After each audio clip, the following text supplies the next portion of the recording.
The Royal Velvet Emirates, a land of scorching sun and ancient traditions. Towering skyscrapers pierced the sky, casting long shadows on the bustling marketplaces below. But beneath the veneer of modernity, a silent struggle brewed. The old ways clashed with the new. The young yearned for change. The old clung to tradition. The heart of the conflict resided within the grand palace walls.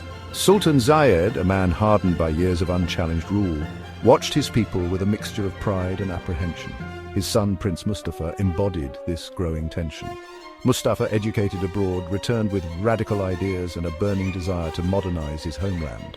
The clash was inevitable. The sands of time were shifting. The old order was being challenged.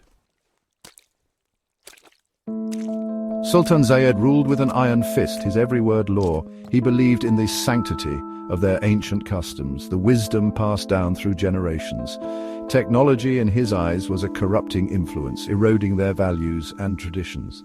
The elders of the Emirates echoed his sentiments, their voices a chorus of caution against the allure of the new. Fear was a powerful tool. It kept the masses in check, discouraged dissent, and reinforced the Sultan's authority.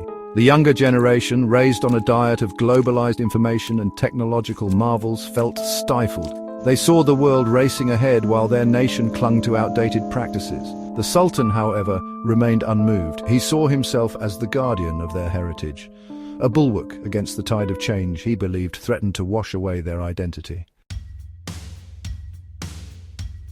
Despite the Sultan's iron grip, whispers of change echoed in the narrow alleys and bustling marketplaces. Young men and women armed with smartphones and laptops dared to dream of a different future.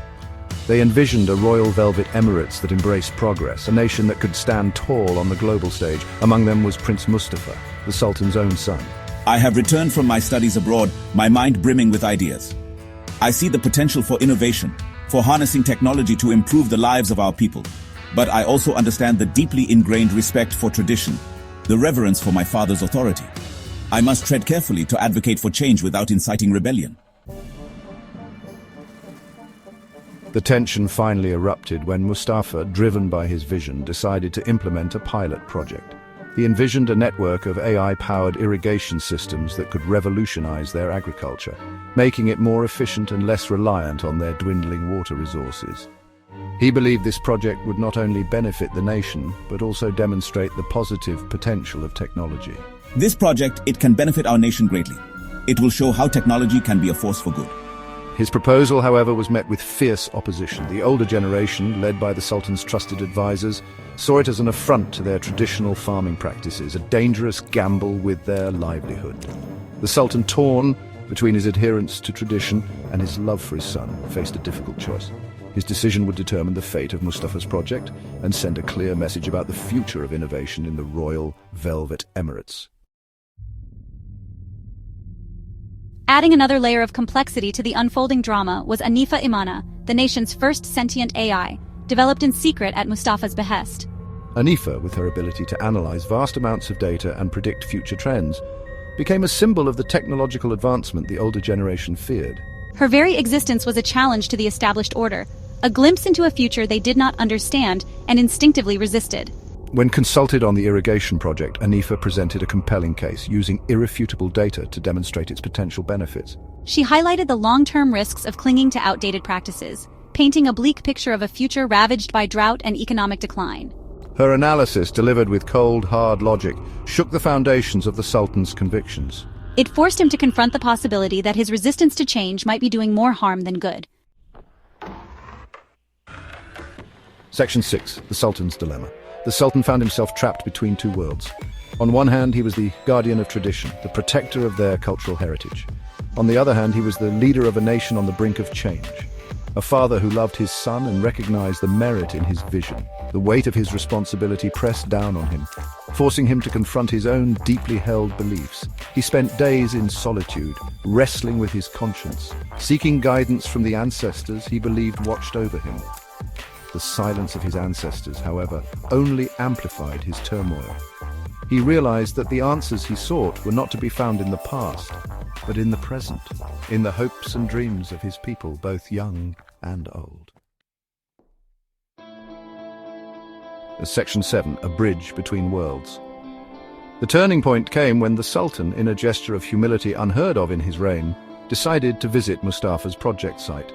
He stood there amidst the fields, watching as young men and women, their faces alive with passion and purpose, worked alongside the AI-powered irrigation systems. He saw firsthand the potential for progress, the possibility of harmonizing tradition with innovation. Your Highness, these systems are designed to respect our natural resources while maximizing efficiency.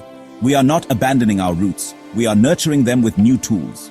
He saw that the young generation, though eager for change, still held respect for their heritage. They were not seeking to erase the past, but to build upon it, to create a future where tradition and innovation could coexist. It was then that the Sultan realized his role was not to resist change, but to guide it, to act as a bridge between the old and the new. Section 8. Embracing the future. In a historic address to the nation, Sultan Zayed announced his decision. He approved Mustafa's project, acknowledging the need for embracing innovation while preserving their cultural identity.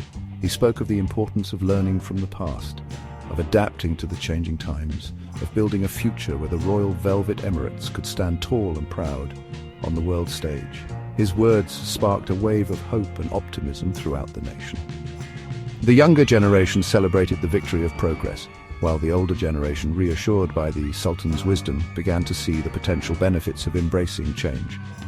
The Royal Velvet Emirates, once teetering on the precipice of division, took its first tentative steps towards a future where tradition and innovation walked hand in hand. Section 9. The Royal Velvet Emirates evolves. The story of the Royal Velvet Emirates serves as a powerful reminder that progress and tradition are not mutually exclusive. It highlights the importance of communication, understanding, and compromise in bridging the generational divide. The Sultan's journey from resistance to acceptance underscores the crucial role leaders play in shaping the future of their nations. As the Royal Velvet Emirates embraces the future, it serves as a beacon of hope for other nations grappling with similar challenges. It demonstrates that progress can be achieved without sacrificing cultural identity, that tradition can be a source of strength rather than an obstacle to advancement. The journey is not without its challenges, but the rewards, as the Royal Velvet Emirates is discovering, are well worth the effort.